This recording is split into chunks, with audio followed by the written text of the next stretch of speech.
എനിക്കിഷ്ടപ്പെട്ട, എനിക്ക് ഏറ്റവും ബെസ്റ്റ് എന്ന് തോന്നിയ 3 സ്പോട്ടിലേക്കാണ് ഞാൻ നിങ്ങളെ കൊണ്ടുപോകുന്നത്.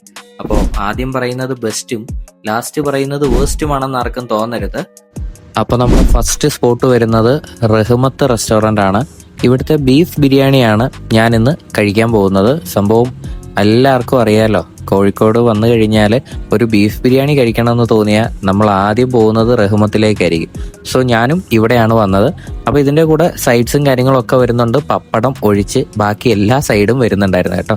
അപ്പോൾ ബീഫൊക്കെ നോക്കിക്കഴിഞ്ഞാൽ നല്ല വെന്ത് സെറ്റായിട്ട് ആ ബീഫിൻ്റെ ഒരു ഫാറ്റിൻ്റെ ടേസ്റ്റ് ഉണ്ടല്ലോ, ആ ഒരു നെയ്യുടെ ഒക്കെ ഒരു ടേസ്റ്റ് അത് ആ റൈസിലേക്കൊക്കെ നല്ല രീതിയിൽ ഇറങ്ങി വന്നിട്ടുണ്ടായിരുന്നു. അപ്പോൾ ഞാൻ ആ സൈഡും ആ ബീഫിൻ്റെ മസാലയും റൈസും ഒക്കെ കൂടെ ചേർത്ത് വെച്ചൊന്ന് കഴിച്ചു നോക്കി. സംഭവം കിടിലനാണ്. അപ്പോൾ നമ്മുടെ ലൊക്കേഷൻ വരുന്നത് കോഴിക്കോട് സ്റ്റേഡിയം ജംഗ്ഷനിലുള്ള റഹ്മത്താണ് കേട്ടോ. നമ്മുടെ അടുത്ത സ്പോട്ട് ഈ ഒരു തിരക്ക് കാണുമ്പോൾ തന്നെ നിങ്ങൾക്ക് സ്ഥലം പിടികിട്ടി കാണുമല്ലോ. പാരഗണിലാണ് ഞാനിപ്പോൾ വന്നിട്ടുള്ളത്. ഇവിടുത്തെ ലഗോൺ ചിക്കൻ ബിരിയാണിയാണ് നമ്മൾ ഇന്ന് കഴിച്ചു നോക്കാൻ പോകുന്നത്. ആദ്യം ആ റൈസ് മാത്രമാണ് കഴിച്ചു നോക്കിയത്. സംഭവം കൊള്ളായിരുന്നു, എനിക്ക് നന്നായിട്ട് ഇഷ്ടപ്പെട്ടു.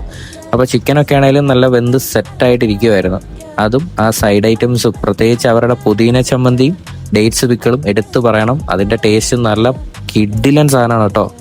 ആ പപ്പടമൊക്കെ കൂട്ടി വെച്ചങ്ങ് കുഴച്ചങ്ങ് കഴിക്കാനായിട്ട് അടിപൊളിയാണ്. അപ്പോൾ കഴിച്ചവരൊന്ന് കമൻറ്റ് ചെയ്തേക്കുക. ലൊക്കേഷൻ നമ്മുടെ കണ്ണൂർ റോഡിലെ പാരഗണാണ് കേട്ടോ. അപ്പോൾ ഇനി കാണിക്കാൻ പോകുന്ന ലൊക്കേഷൻ ശരിക്കും പറഞ്ഞാൽ ആരും പ്രതീക്ഷിക്കാത്ത ലൊക്കേഷൻ ആണെന്നാണ് എനിക്ക് തോന്നുന്നത്. ഇവിടെ വന്നിട്ട് ഈ ബിരിയാണി കഴിച്ചിട്ട് സത്യം പറഞ്ഞാൽ ഞാൻ തന്നെ ഞെട്ടിപ്പോയി. അത്രയ്ക്ക് കിടിലൻ ബിരിയാണിയാണ് ഇവിടുത്തെ. ലഗോൺ ചിക്കൻ ബിരിയാണിയാണ് വരുന്നത്. ആദ്യം ആ റൈസ് മാത്രം ഒന്ന് കഴിച്ചു നോക്കി. നല്ല കിടിലൻ ഫ്ലേവറുള്ള റൈസ്. ഈ റഹ്മത്തിനോടും പാരഗണിനോടും ഒക്കെ തന്നെ നമുക്ക് കൂടെ പറയാൻ പറ്റിയൊരു റെസ്റ്റോറൻ്റാണിത്.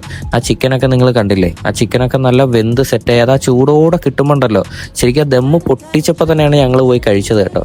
ആ സൈഡും കാര്യങ്ങളൊക്കെ കൂടെ കൂട്ടി വെച്ച് കഴിക്കാനായിട്ട് എൻ്റെ മോനെ വേറെ ലെവലാണ്. ഇവിടുന്ന് സ്ഥിരമായിട്ട് കഴിക്കുന്ന ഒരുപാട് ആൾക്കാരെ അന്ന് ഞങ്ങൾ പോയപ്പോൾ തന്നെ കാണാനിടയുണ്ടായി. അപ്പോൾ ഇവിടുന്ന് കഴിച്ചിട്ടുള്ളവരൊന്ന് കമൻറ്റ് ചെയ്തേക്കണേ. അത് കഴിഞ്ഞ് അവിടുന്ന് ഒരു ചായയും കൂടെ കുടിച്ചിട്ടാണ് ഞാൻ ഇറങ്ങിയത്. അപ്പോൾ കൂടുതൽ വീഡിയോസിനായിട്ട് എൻ്റെ അക്കൗണ്ട് ഒന്ന് ഫോളോ ചെയ്യുക, സബ്സ്ക്രൈബ് ചെയ്യുക. ലൊക്കേഷൻ ഓറഞ്ച് റെസ്റ്റോറൻ്റ് ആണ്. അപ്പോൾ വീഡിയോ എല്ലാവർക്കും ഇഷ്ടപ്പെട്ടെന്ന് വിചാരിക്കുന്നു. അടുത്ത ആഴ്ച മറ്റൊരു വീഡിയോ ആയിട്ട് വരാം. അതുവരെ ബൈ.